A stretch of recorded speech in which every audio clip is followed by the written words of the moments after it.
how do you discover new music? Spotify mainly. TikTok. So I'm a Spotify user. I will go onto YouTube. Spotify. And I want to know, how do you discover new music?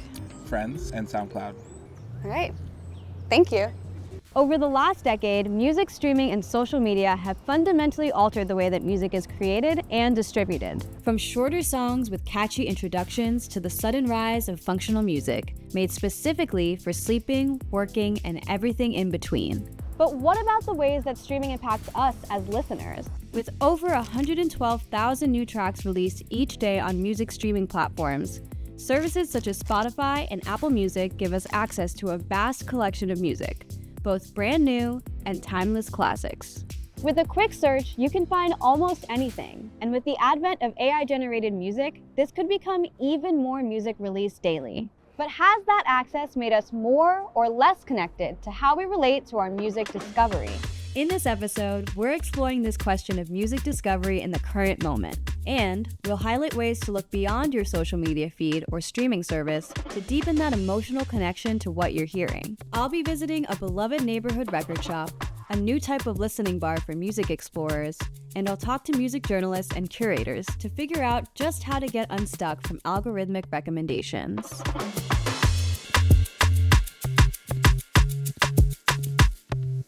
A random sample of new users of Spotify over 1 year found that listeners significantly increased their consumption of artists, tracks, and genres that they had not previously encountered compared with the period before they started using the service.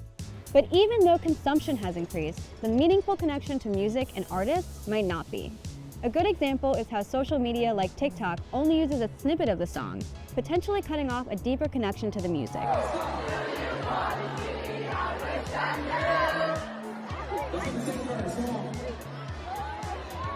Karen O of the Yeah Yeah Yeahs put it plainly.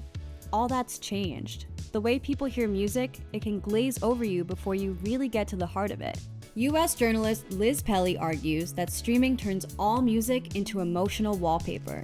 She writes, streaming makes music conform to an emotional regulation capsule, optimized for maximum clicks, with their attention to mood and activity-based playlists.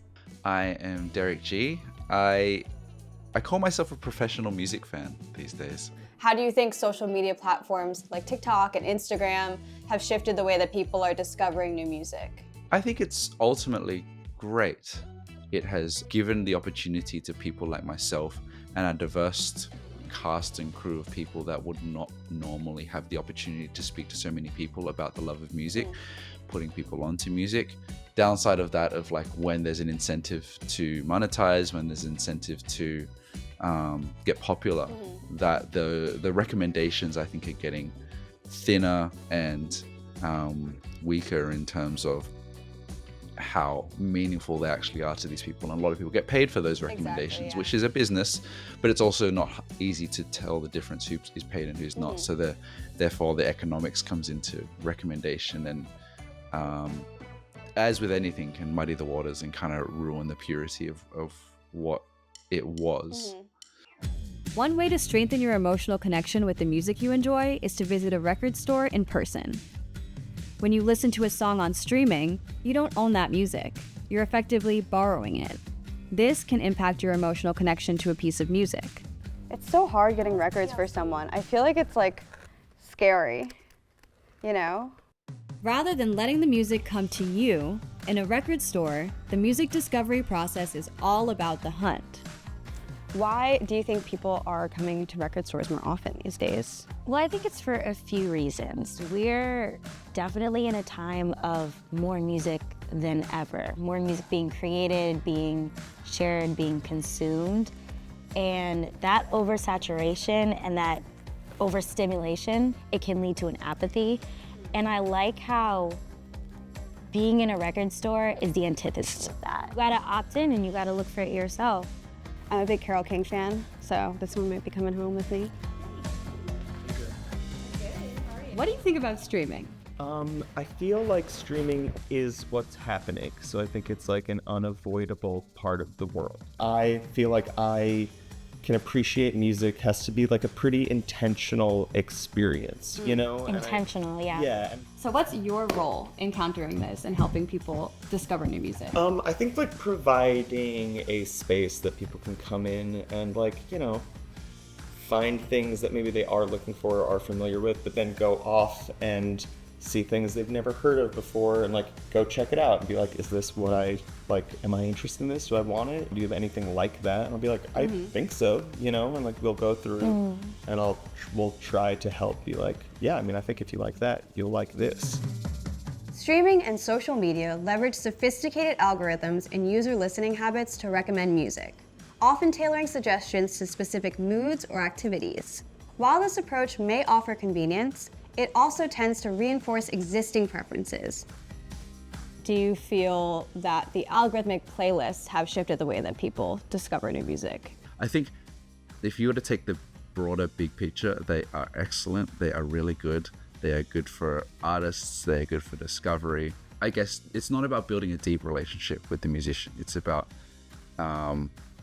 serving you personalized content. Because I don't blame the people that use, you know, and discover music through these means. My personal responsibility is to be positive about music and to not talk about anything I don't like, but to talk about things I do like. I think my responsibility is for people to understand or have a greater appreciation behind the music that they listen to. In many major cities, people are countering this way of discovery by stepping away from their computer screens and opening their ears to new sounds. We explored this phenomenon by visiting one of New York City's listening bars. Also known as record bars or hi-fi bars, these establishments are a direct descendant of the Kissaten, the intimate coffee houses that have populated Tokyo's side streets since the 1950s. Here, music takes center stage, with acoustics designed to fully immerse listeners in the music being played. Welcome to Eavesdrop. Here, this is what we really consider to be our listening area. So as the bars mostly walk-in customers, back here it's mostly based on reservations. Okay. We're really careful about seating everybody in specific places. There's no standing room. All that's to make sure that like listening is the focal point. How does that affect the sound? It makes it really directional, which is interesting. So they're towed in. And then when you have really, really good acoustic treatment, like over here we have a diffusion wall. So all those mirrors are separated at different depths. So they deflect the sound and then it gets absorbed up there. And then as you move around the room, it sounds a little bit different. I feel like you can walk in and maybe not even be aware that you're in a space for listening. The idea of what a listening bar is always evolving. A lot of people go back to jazz kissa culture in Japan, which is definitely the place to start. The story goes that the Japanese got really interested in jazz during the post-war period, but didn't have the musicians to play it, so they sort of recreated the jazz club concept with records. They built really nice sound systems and they played the records.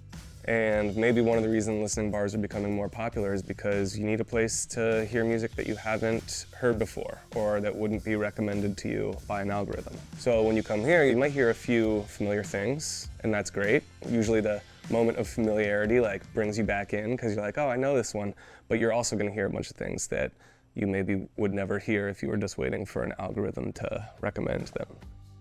If you find yourself in a musical rut, tired of your algorithm, or just longing to see what's out there, don't worry, we got you. Here are some tips to help you refresh your musical journey. When I travel, I try to go to record stores now because the curation can feel so different and it can be such a snapshot of what that city or country is into.